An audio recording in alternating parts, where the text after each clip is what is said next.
welcome to the Legacy Wealth Show. Super pumped for our show today. I got my good buddy Joe Evangelisti on, who's a rock star, everything in real estate.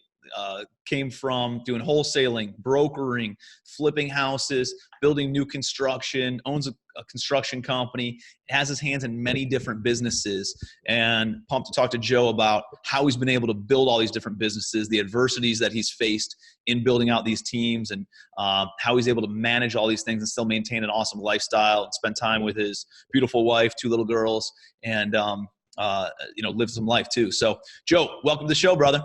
Appreciate it, man. Thanks, Tim, for having me on. Yeah, man. So why don't let's start from the beginning, just high level, give everybody a background on how you got into real estate, building out your different businesses. You have multiple businesses that are not in real estate as well. Would love for everybody to just have a high level on your background, where you're out of and all that stuff. Yeah, I mean, quick background. I mean, I'm in New Jersey. I grew up in South Jersey, right across the bridge from Philadelphia.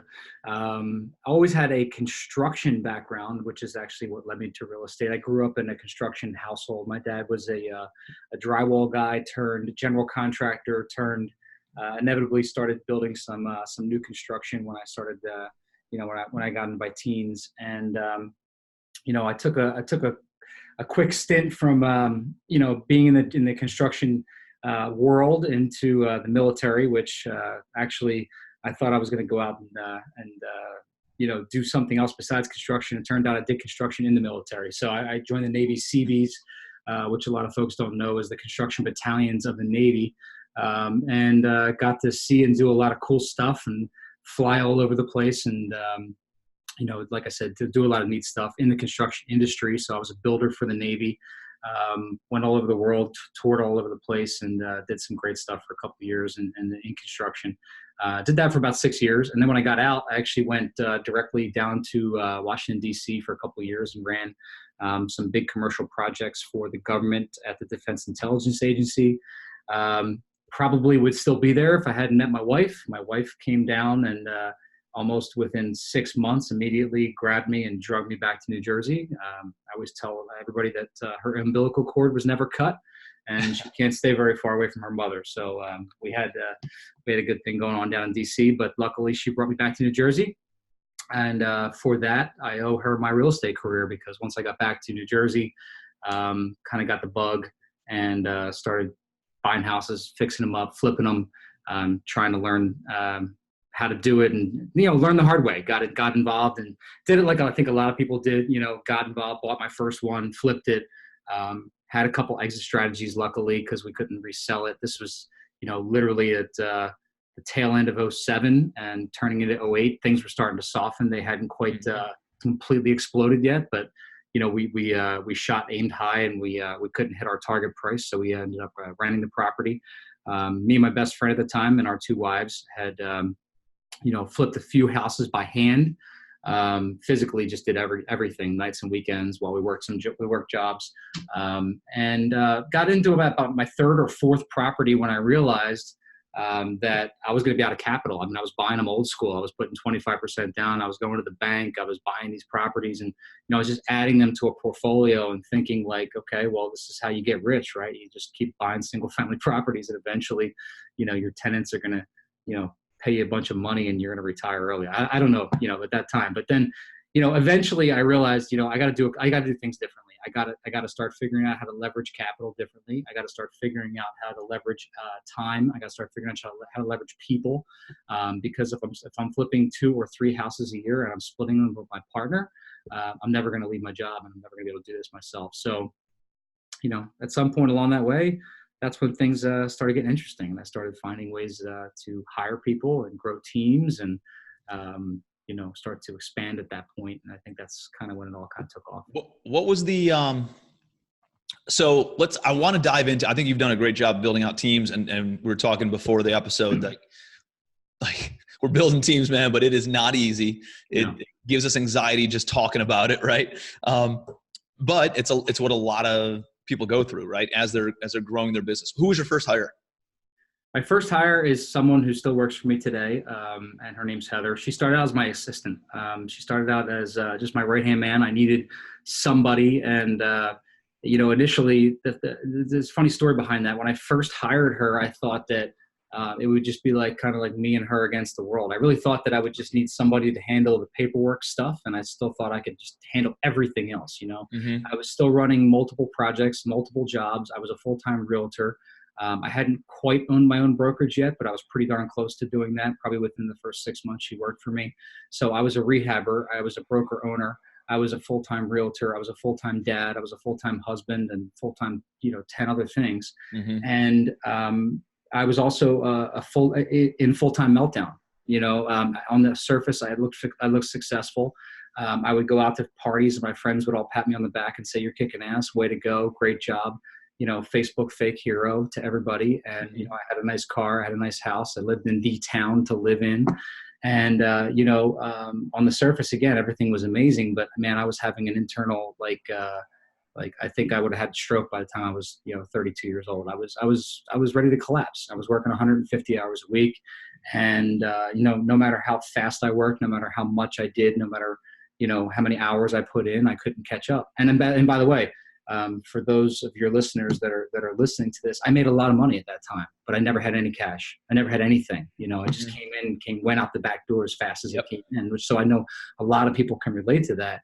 So I knew at that point, like something had to give, something had to change, because all this, the way that I thought people define success, I had all that stuff, and it just wasn't what I knew it should have been, Wow. Yeah, man. Well, I think, so at what point, I think a lot of things happen when we reach a catalyst, or a lot of times the catalyst is reaching that point where you're like, dude, I can't do this anymore. Right. Yeah. We think, hey, it'll get better. And then all of a sudden we just hit a brick wall and you're like, I need to make something else happen. Right. And then you ask yourself a really good question, which is, how can I leverage, like you said earlier, other people? How can I leverage other processes? How can I leverage other people's money? How can I leverage other people's time? And because hey, dude, we have the exact same amount of time in a day as Bill Gates and Warren Buffett and Elon Musk and all these other guys. How come they're performing? How are they able to perform at a different level? And I think when we say, hey, I can't do this anymore, but then we ask ourselves a question leads to an answer, right? And the better questions that we ask, the more progressive questions that we ask, the better answers we're going to get out of that. So you hire Heather, and now you're ready to rock and roll. And now you can take on even more of the revenue generating activities, right? And you got her handling all the admin side of things. And by the way, man, my first hire was an assistant also, who's now my director of marketing, my company. And Heather's now your COO, right?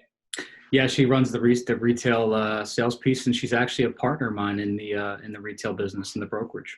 That's awesome, man. That's awesome. So you hire Heather, and then you realize, holy cow, this is what happened with me at least. The opportunity to leverage other people's efforts. Every time a problem comes down your plate, you're like, nah, no sweat, just like hire it out, right? Yeah. So my big epiphany, my big aha moment, and the kind of the big almost breakdown time frame for me, I call it my Superman moment. Like, I used to get in the morning, and this is back when realtors dressed up. This is before like Keller Williams took over the whole model and made everybody more casual, which thank God for that, right? But I used to wear like a suit and tie in the morning. I used to get up, dress up, put on my jacket, go to work, prospect, meet with buyers, meet with sellers, drive my Lexus around like a professional, show homes and, be the realtor, right? And then I would jump in the car and I would go home at lunchtime and I would get changed and put on jeans and a t-shirt, and I would go out and check on the projects, and I'd have a checkbook in my pocket. I would do scopes of work. I would do scheduling. I would run to Home Depot and pick up tile and paint. I would pick out finishes. I'd have toilets in the back of my Lexus. I would be running projects in the afternoon. And I call it the Superman because I would jump in the phone booth and I would change, and I would be living two different lives. I didn't tell my clients in the morning that I was a flipper, and I didn't tell my contractors in the afternoon I was a realtor. And it wasn't like I was necessarily purposefully trying to lie to people. I just was never living my unique self. I didn't know why I didn't feel like telling these people that I wasn't this other person, but I was living a double life. I was living two different lives. And I knew something had to give. I wasn't 100% giving my effort in any one direction. I was just being torn in two directions. And the real impact for me was, again, I wasn't leveraging Heather. I was just using Heather as an assistant. And the impact, time for me was when I had a conversation with our mentor, And I said, something's got to give. And I said, I'm done with this brokerage stuff. I want to go all in on the rehab thing. I want us to go all in on the business. And I'm going to burn the Remax at the time. I'm going to sell the Remax. I'm going to give it away. I'm going to get rid of the business. And he said to me, like, why would you do that? Like, Heather's licensed, like, give her the business, let her run with it. And the worst that can happen is 12 months from now, there's no business left anyway. Right. Mm-hmm. Right now you're making great money in the retail sales piece, and you're making good money in the rehab piece. So why not leverage it? And I did. I walked away from it. We made a deal. At that time, she was making straight salary. We made a negotiation where she kept her salary and then she made a piece of the commissions. And we regrouped. I'm kind of going fast forward here, but we regrouped 12 months later, and she had been more successful than we were together. And I had done twice as many flips as I did the year before, because I learned to let go of the vine.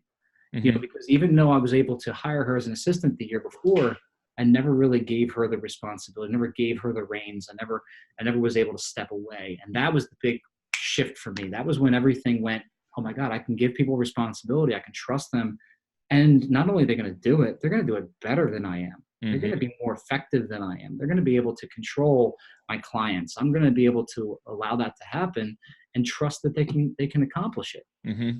And then I went from Heather in that first year, and we probably hired 4 or 5 people in the first 6 months after I saw that happen.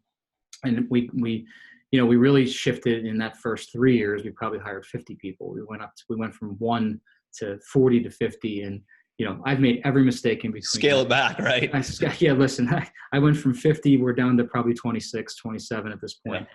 Yeah. And, I made every hiring mistake, every firing mistake. I've made every mistake there is to make when it comes to hiring people and not understanding. One of the things about really growing and making money is making money will cause you to make every mistake you can, because you think you can fix things with money. Yep. So I've made all the mistakes in hiring and firing, and now we've gotten super efficient, super effective. We've got the right people in the right seats. We know how to hire effectively, how to fire effectively, how to control KPIs and tempo and conversations and all those type of things. I think we may not be the best at it, but we're pretty damn good at this point. Well, what I'm hearing you say, and this is one thing I believe in heavily, is that like everybody, you take a look at growth and control, right? Mm-hmm. And growth and control work inversely to each other. And so if you want more control over your business, you're not going to grow that much. If you're willing to reduce your control, you will increase your growth. And what you did is you gave up all the control to your retail business and said, screw it. I mean, that takes some balls to be able to just say, hey, I don't even care anyways, but you were going to shut it down. So I love the strategy of, let's just see if I give the birdie some wings, can they fly? And she did in a big way. And you still have the brokerage, right?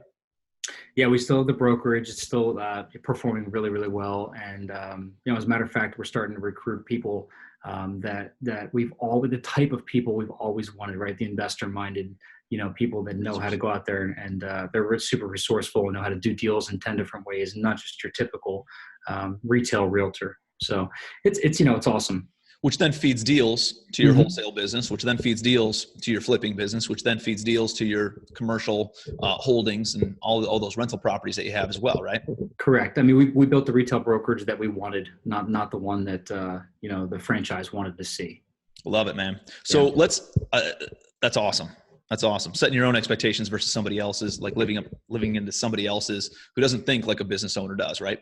Or to think like to build their business, not your business. So let's backtrack a little bit.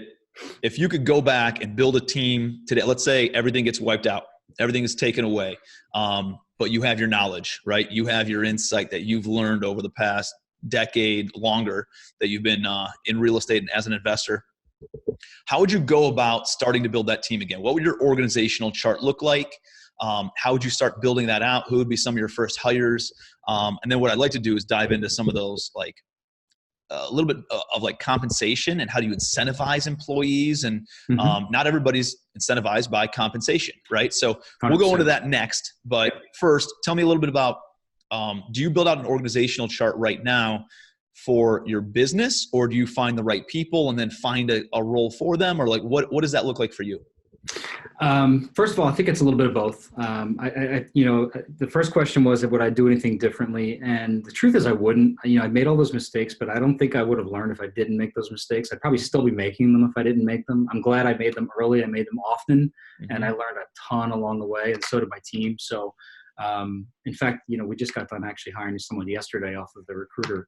We can talk about that in a second, but we've made every bad decision there is about hiring people. We've hired people because we liked the type of person they were in an interview. We've hired people because they had an amazing resume. We've hired people because they were friends of a friend. Like we've made every bad hiring decision possible to learn to really figure out the best way to hire. And one of the biggest takeaways that we've learned is it's not necessarily you're not going to get married in the first interview or the second or the third interview. It comes down to setting really, really good expectations, and you're really hiring in the first 90 days. You're not hiring in the interview process. It's a learning process, right? So one of the biggest takeaways that I can hopefully offer some people that are listening is don't base it off of 1 year's salary or base it off of being married to this person for 2 years. We do a 90-day probationary period hiring process. That means that when someone comes on board with our office, they're not a full-fledged employee until they get through 3 months, right? And so we set 30, 60, and 90-day expectations. We decide upfront what they should be capable of after 30, after 60, after 90, and we have a conversation together, the direct report and the managing person, whoever's in that relationship status, and sometimes me, depending on what level that person is. We'll sit down after 30 days. Okay, where do we stand? What did we accomplish? Was it challenging? What's your feedback? What do you think about the position? What would you change? Okay, let's go to the next 30 days. And in that first 90 days, it's an open door policy. It's the ability for the employee to decide, the team member to decide, hey, they just don't like it here. They don't like the culture. It's not a fit. The door's open. You can walk out. Or same for us. Hey, it's not working. You're not taking the challenge seriously, or you're not implementing things fast enough, or we just don't see it being a fit. Hey, no harm, no foul. We can decide to part ways at any given time. So it's basically, not only is it a training phase, but it's a feeling out phase. And one of the biggest mistakes that I've made in my time, and Darren Hardy does a really, really good job of explaining this in the Entrepreneur Roller Coaster. He talks about a bad hire taking 2 years' salary out from underneath you. It's because people spend too much time feeling people out, and then they spend too much time emotionally invested in letting people go. It's like it takes 9 months to 12. And by the way, I've done this dozens of times. I'm totally guilty of it, dude. I all want it more for them than they want it for themselves. 100%, because we see potential in people. We give people multiple tries, multiple attempts. But here's the thing: if we hold ourselves as leaders ultimately accountable to that 90 days and just say, hey, guys, by the way, if it doesn't work out in 90, it ain't going to work out in 6 to 9 months. Let me tell you from experience, that person in 90 days, if they don't wow you, they're not going to wow you a year from now. And dude, if you get down that path 6 months, 9 months, 12 months down the road, then you feel even more committed to them. Harder and harder. You're part of the family, right? Yeah. And, dude, then it's even harder to let them go. So it's easier to just, and dude, easier to talk about this stuff than to actually go through it. And so difficult. This is why I love having this conversation with you, man, because you excel at this and set very good expectations on the front end, and then communicate very clearly over that 30, 60, 90-day period to ensure that it's working out for you, it's working out for the team, it's working out for this person, this new hire as well. And let me tell you, I think, Tim, I think this is one of the biggest challenges that leaders have, is setting the discipline for themselves to do this. I just had an executive assistant interview with me last week, and I told her that this would be the process because I thought we were going to hire her. And she ended up being the number 2, and she's an amazing candidate, but I ended up going with somebody else. And I was laying this whole process out for her, and she said to me, you know what, Joe, I've been working for, she worked for 2 different companies in the last 8 years. She goes, I haven't had a review in 8 years. Wow. And I was just like dumbfounded. And she's working for real companies. Like she had a real resume. And it's, I think this is one of the biggest challenges with leaders. And I said to her, we don't give you reviews just for your sake. It is for your sake, but I want the leaders to have feedback. I want to know from the team players out there, what are we doing right? What are we doing wrong? How can we make your job more effective? How can we make you more efficient? How can we help you be more successful? right? Yep. It's not about just giving you feedback on your position. I want to hear from you, right? So this 30, 60, 90 really sets that up well, because if you're setting the right expectations, these people that you're hiring should be exceeding the expectations in that 30, 60, 90. If they're not exceeding them, either you're not setting them high enough or they're not the right fit. And you got to make sure that's in line in those first 90. That's your opportunity to save those 2 years salary that you're going to spend if you don't make the right decision. It's powerful, man. So from a timeline, dude, I'm stuck in the business, man. I'm in the whirlwind. I'm stuck too much building. I'm in the business versus being able to work on the business. How are you able to set time aside? You just say, hey man, I time block the last day of the month or the 20th of every single month in order to sit down with my team or the new employees, or quarterly with your entire team. How often are you doing reviews with your whole team? And how do you just like set that time aside? You just schedule it out and you time block it. And you realize that it's not an urgent activity, but it's a very important activity, and you need to give it that amount of respect, right? Yeah. So first of all, I think this is probably the most urgent activity next to generating revenue. I think it's the top tier activity. I think it's the most urgent thing you can do, because if you don't do it, you're disrespecting your team. Bottom line. Like, I think a lot of people push this stuff off and they say, I'll do it next week, I'll do it next month. And you wake up and it's 6 months down the road. You can't disrespect your team and not give them 15 minutes attention. And secondly, it doesn't take 3 hours to prep for, right? You're doing a 1-page review. Hey, what's good? What's bad? What do we need help with? And what's the next quarter's expectations? So we call it a quarterly conversation, right? Like, your super high level people, take them to lunch, right? If you're giving them a lunch, and if you can't have lunch with your executives, like, who are you really? Yep. Okay. And if it's anybody else, it's literally a 10-minute conversation.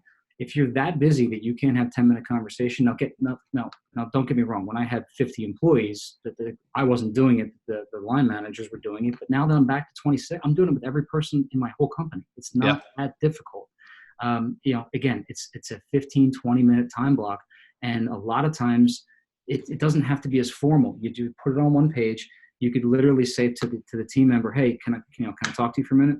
Cool. Hey, no, it doesn't have to be, it doesn't have to be super formal. Doesn't have to be totally like, I think everybody builds it up in their head, right? To be this, like, I need this employee handbook filled out with the month and the date and like what all this stuff looks like. And I need to go through this formal process of Q&A and all this other stuff. It doesn't have to be like that. You sit down, you talk to them for 10 minutes. I love what you're saying. And by the way, if you're the CEO, if you're the visionary, if you're the business owner, and you have, say 10, say 20, say 30 employees, the value of spending 15 minutes with your employees, you should be doing this anyway, guys. Yeah. Like to do it, to actually set the time aside for 15 minutes per quarter, that's a must. But if you're not spending 10, 20 minutes every week talking to your team members, the value of them saying, hey, the CEO has spent 10 minutes talking to me today. Like, it's so impactful. You're going to get so much more out of your team. Like Tim said at the beginning, it's not all about salary. These are the key things that take people to a whole nother level when you invest your time with them. Ask them what's going on. Ask them what they need. Ask them how you can help. Super. I love it, man. So for me, it's not all arbitrary though, right? It's not all, hey, how do you feel? Here's how I feel about you. Here's how you feel about me. You put actual metrics in place, right? I know one of the things that we subscribe to is, if there's not a metric in place, then you cannot measure it. If you cannot measure it, then you cannot manage it. And so you have to have KPIs, key performance indicators, in place to measure the performance of each role. How do you set those KPIs? It's easy for like sales guys, right? And what is the activity that leads to the result? I think a lot of people measure it based on the result. How many deals did you close? But that's not an activity that you can control, right? You can control how many offers you make, how many cold calls you make, like those kinds of things. You can't control how many deals, because we know how everything gets into a tailspin and sometimes things get delayed and all that kind of stuff. So what's the process that you go through for some of your, like, run through 5 employees for me of how you set those KPIs, how you measure those KPIs. Do you set the goals? Do you let them set the goals on a monthly basis or quarterly basis? And what does that look like? Yeah, so I mean, everything gets reverse engineered, right? Everything we do has to get reverse engineered, and we want every person on the team doing revenue generating activities, whether or not they're actually in sales, or whether they're like a processor, or whether they're, like our bookkeeper, right? So even if it's not a, direct sales related contract came in, closing came in, almost everything we track is called GCI, gross commission income, whether it's wholesale or whether it's retail. So even if it's not a sales related KPI, let's say it's a bookkeeping KPI, for example, their KPIs are that we want P&Ls back in a certain period of time. We want closing statements entered in a certain period of time. We want, for our operations side, we want deals delivered to the retail side weekly. We want home inspection repair requests delivered on time. So every one is a reverse engineer to a revenue generating activity, right? So we're always trying to figure out, what does it take each and every week for us to generate revenue as a team? We should always be revenue focused, revenue forward, and with speed. I think that's what's missing with a lot of people. Urgency. Speed, urgency, right? We shouldn't be talking about things that aren't generating revenue in any way, shape, or form, in any capacity, right? If we're talking about, I don't know, painting a room in an office, like that takes no priority whatsoever. Like it's not even something to talk about, right? Mm-hmm. Unless it's going to create income in the office, right? For example, now it's a revenue generating activity. So, every conversation, every huddle call, every L10, every issue that we're diagnosing is to push revenue. And that's the mindset that we want the whole team to have. Mm-hmm. I love that, man. So because at the end of the day, man, like, although you don't want to just throw money at problems, revenue does solve all problems, right? It does. If you have more revenue coming in, your life's a lot easier because then you have options, right? You have options. You can staff it out. You can pay somebody else to do it, an outside contractor, or an in-house employee. And at least it buys you a little bit more time. So if you can focus on revenue generating activities, everything else will eventually fall into line. Correct. And I think that's one of the biggest challenges, especially when you start to get staff heavy with processors, and mm-hmm. even they have to have the mindset. It's one of the biggest challenges when we had a bunch of people and, we started to have to whittle back down, as I had 24 people that were sitting around saying, well, I pushed a certain amount of files, or I got a certain amount of clicks online. It's like, well, files and clicks, like, oh my, like where's that going? There's no revenue gain behind those clicks unless they're actually leads that are focused on whatever, a deal closing. Right. So, what are we tracking, and is it leading to revenue? Is it leading to revenue? It's the activity that leads to revenue. Correct. Strong, man. So how about, how were you hiring employees before you had any money, right? Like I know a lot of entrepreneurs, man, probably that 0 to up to $1 million in revenue, which I've seen a statistic is 96% of all businesses are 0 to $1 million in revenue. And maybe that's owner operated businesses. And then, where like when you and I met, we were probably doing both between $1 million to 10 million. So obviously it works, right? Like the proof of concept is there for whatever our business was at the time. But we're making enough money to support our lifestyle, but not enough to then bring on these 6-figure salaries, right? To bring on these C-level executives. And how are you able to, I guess compensate, or you were just, I guess what you did with your COO, Heather, is that you were able to just keep on paying her the same salary, but then you incentivize her with some back end, essentially profit share or equity in that, mm-hmm. right? Is that how you've been able to grow and get above that $10 million mark, let's say? Yeah, well, I mean, to answer your first question, I think that too many people are afraid to advertise on social media that they're looking for people. I mean, I in the first couple of years, it was all referral from friends and family. Hey, we're looking for a processor. Hey, we have an assistant position open. Hey, we have sales positions open. I mean, just put it out there. I think so many people are introverted about having a business and being successful and wanting to be successful. I think that, they'll put it out there that they're looking to hire, and they're worried about the naysayers and the haters, talking them down about doing their own business. Yeah. So I think there's a lot of that. If you're hiring, you're growing, right? You're growing. Exciting. Like, I think it's amazing, so we still do it to this day. I mean, there's still going to be that certain percentage of people that are referred to us. I mean, we just hired a realtor last week that's related to somebody that works on my team. So, I mean, there's always people that are going to come to us from friends and family referrals. So I'm not saying you don't screen those people still, but I still think that there's a lot to be said there. When we start to get to the higher level, like I said, you have a great referral source that was a headhunter type of person. I think that there's a lot to be had there. I mean, this guy, we hired him and he takes a percentage of the first year's salary, but I mean, he screened through 550 applications to put 6 people on the phone with me. For me, that's worth every penny of what I paid. So you're buying time, man. You're buying time, and put 6 amazing people on the phone with me too, not just 6 bums. So the amount of time and effort it took for him to sort through there, have those pre-qual phone calls, decide who the right fit was, and put them on the phone with me. So I think there's levels to that. And Joe, doing it better than what you would be able to do it yourself, giving it the urgency that you would probably not give that if you had to go out and do that inside your daily activities. So this is somebody.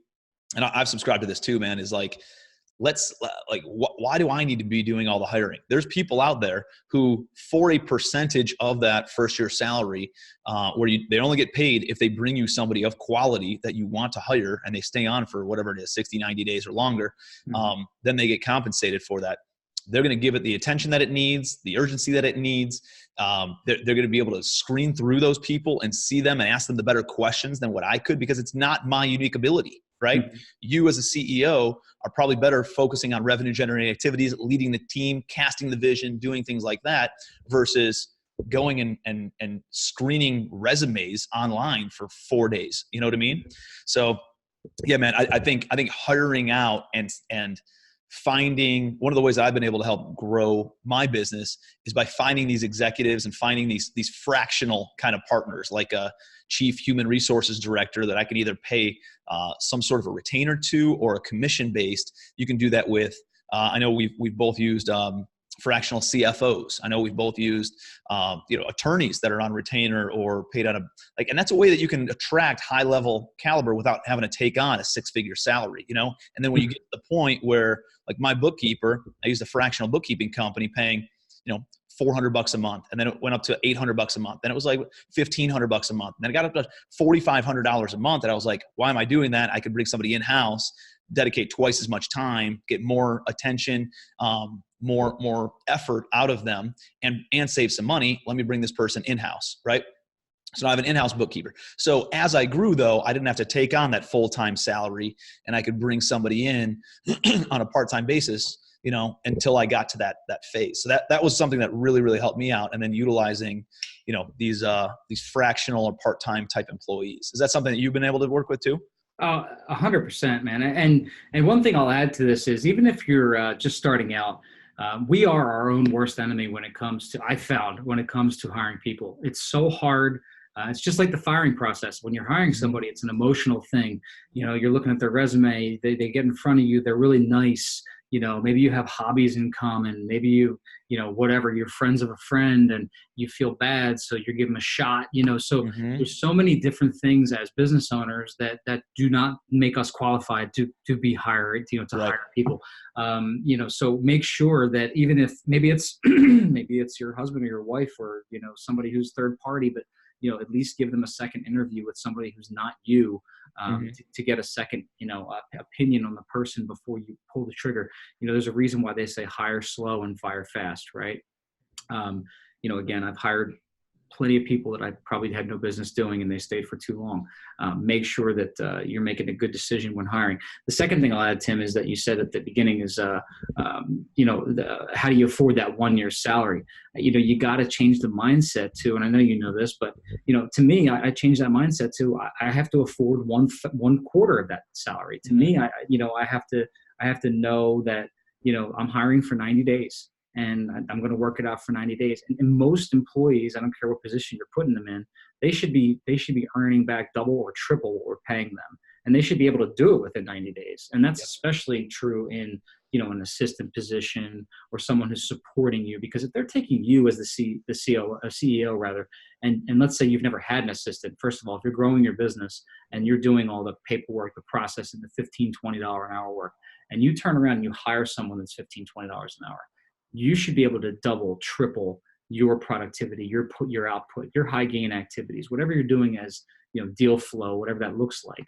You should be out there crushing it. Now that you've taken on a 20, 30, $15, $20 an hour person, you should be able to go out there and dominate now with that type of help behind you, more than easily being able to pay their salary. That's the way I looked at it when I first took on my first assistant. And before 90 days, by the way, guys, is a long time. It feels like it's like that.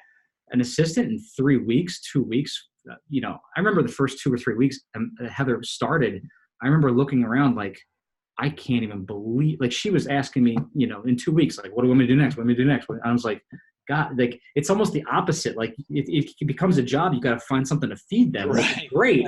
Right. Because now you're like, okay, now I can get so much more done. I got to give her something else to do. Like, like that's what an assistant should do for you. They should. I'm actually thrilled right now. Like I said, I just hired an executive assistant. I can't wait for her to start because I interviewed her last week. She's got more energy than anyone I've ever met. Like I'm afraid of what she's going to push me. I hired her because I wanted her to push me. I know that when she gets here, like I'm going to have to start finding stuff for her to do. And I'm excited for it. That's the level an assistant should put you in. Dude, I love that. And excuse me. One of the things I'm hearing you say, man, is we're investors, right? We're buying properties, hoping for or expecting a return on our investment whenever we go out and buy real estate.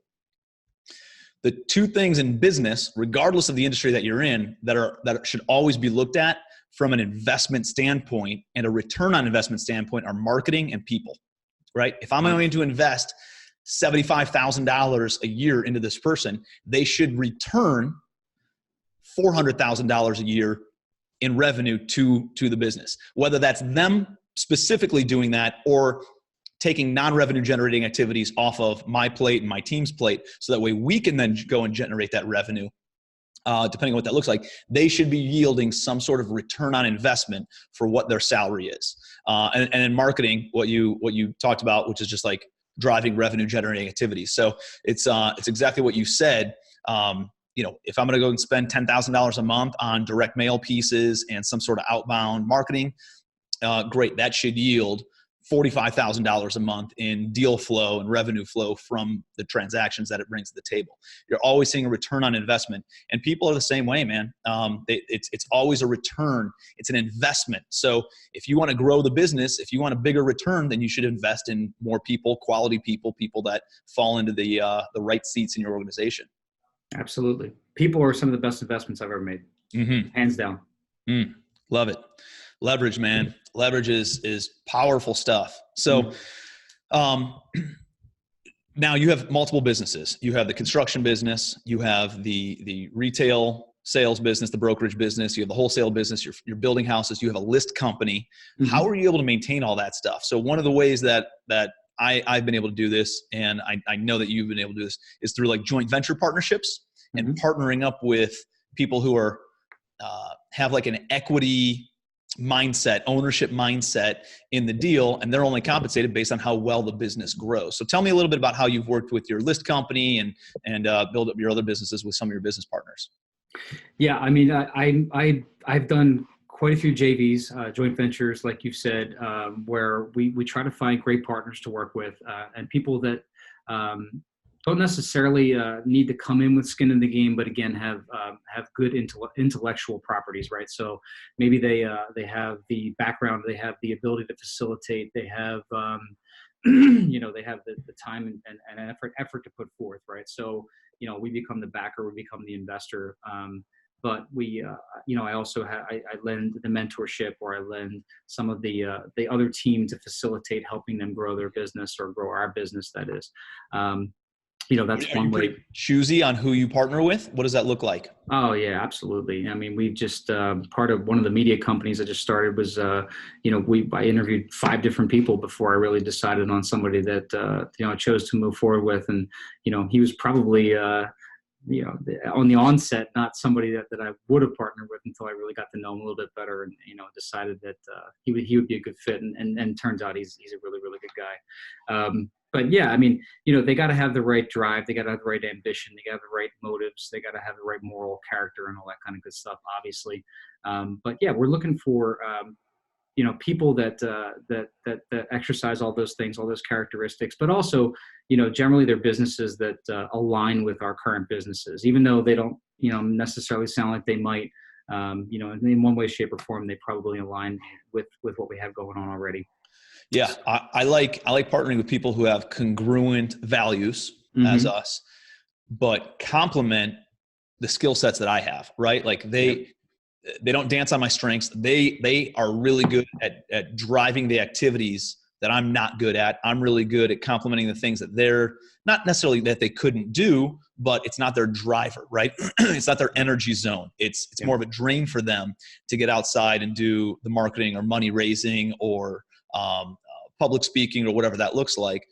But they're really good from an operational standpoint with spreadsheets. And not to say that I couldn't do the spreadsheets, not to say that I couldn't do the data analytics. It's just something that takes a little bit more energy for me to do than doing the marketing, doing the money raising, and doing some of those activities. So I think any good partnership, any great partnership, you got a Steve Jobs and a Steve Wozniak, right? Somebody who understands the technical aspect, can run the technical, operational side of things, and then somebody who's the driver of the business, the CEO, the visionary, the goal setter of the business, and understands the underlying business elements of business, HR, finance, marketing, accounting, operation, like understands that transcends every industry, but then the technical aspect of it too. And you got,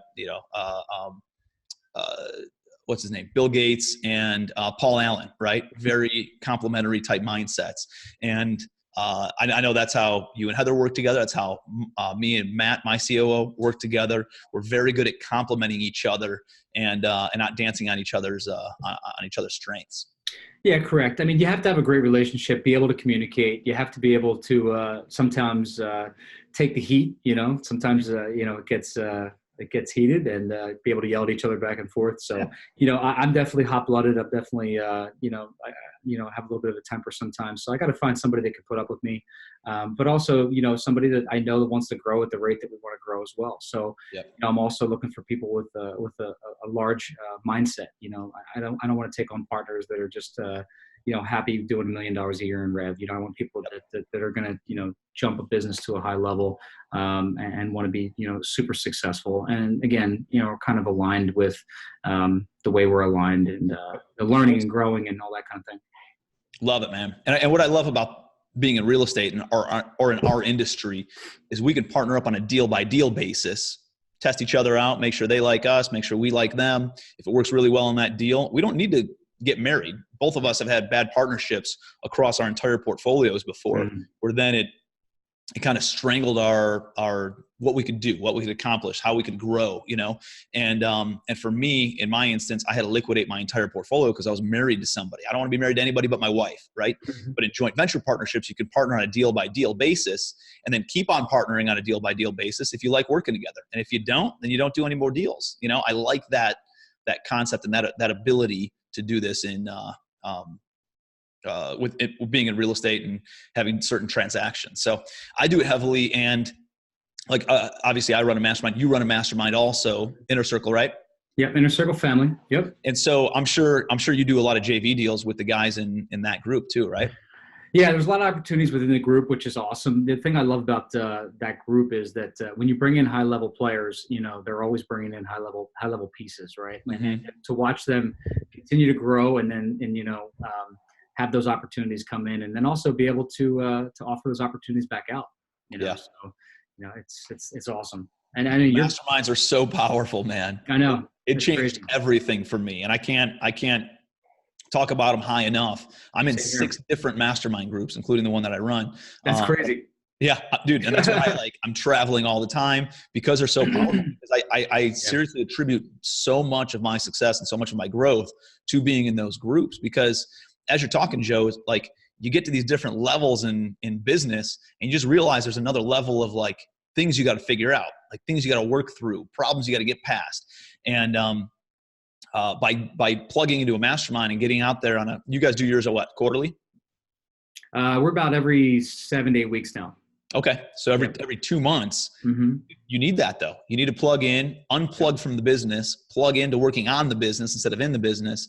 And you implement that 1 or 2 strategies at this coming event, and boom, you get past the glass ceiling that you're facing. And 8 weeks later, guess what, man? There's another level of glass ceiling that you just hit. And you're like, how do I push through this? Let me get together with the group, mastermind. They know what your long-term vision is, and they can help you push through again, right? Yeah, I love it. I always talk about it this way because I think a lot of people who haven't been to events like this don't really understand the concept. And that is, a lot of people think that they come to these events and like to drop a bomb on their business and blow everything to smithereens and start over from scratch. But like I always call it the 1% shift, right? Like you come to this event, and maybe if it's your first time, if you've ever been to an event, maybe you're going to make like a 5% shift, right? Maybe there's going to be like, you're going to get overwhelmed. You're going to go back and implement some big practices. Like I know you and I did in our first couple events, like we did some major shifts, but once you start to come to these things regularly,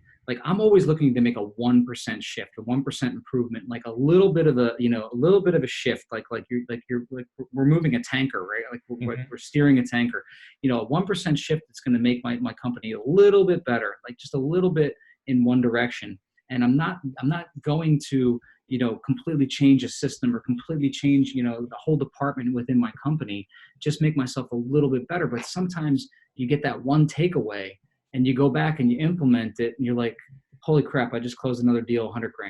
And then you're like, well, what was the investment to the 2-day event? It was $5,000. Like, was that worth it? And so people think that like, I'm going to come there and I'm going to get so overwhelmed. It's not about that. Sometimes it's an introduction that was made. Sometimes it's the one person that you meet. Sometimes it's one little thing that you implement in your practice that changes. Sometimes it's literally a routine that you implement. I've had guys come and start to implement the miracle morning, and it's like, it's life-changing. Well, this is what happens when you surround yourself with people at a different level that you can't find in your backyard. Yep. And, it's not about making a life-changing shift, right? It's about sometimes just a little bit of a practice that makes you different. And those little 1% shifts compounded over time do create a life-changing shift. And all of a sudden, 3, 4, 5 years down the road, you look back and you're like, holy cow. Like it wasn't anything Herculean when it first initially happened, but a little bit compounded over time. And eventually, dude, like your results, you grossly underestimate what you can accomplish in 3, 4, 5 years if you're always in a progressive state of mind, which these masterminds help out with. So I know we're wrapping, brother, but how can somebody plug into your inner circle?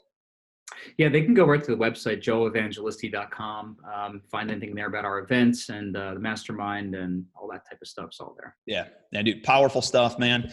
I want to ask you, and then what's the best way to connect with you? Just go into that website. Should they connect with you on Facebook? Website, Facebook. A lot of awesome content out there. Yeah. You guys can go to Facebook.com, Facebook, and check out Joe Evangelisti. Just search me out there, friend request me. Cool. Problem. And then, dude, the last thing I want to end with is this is the Legacy Wealth Show, right? Yeah.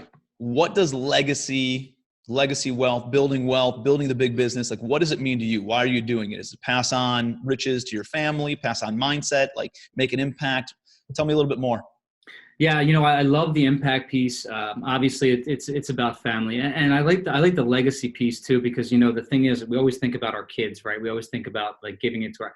I think about legacy wealth, and this actually was really drove home. I interviewed a guy last week who was a legacy wealth attorney. Well, I got to get you the intro too. Who actually creates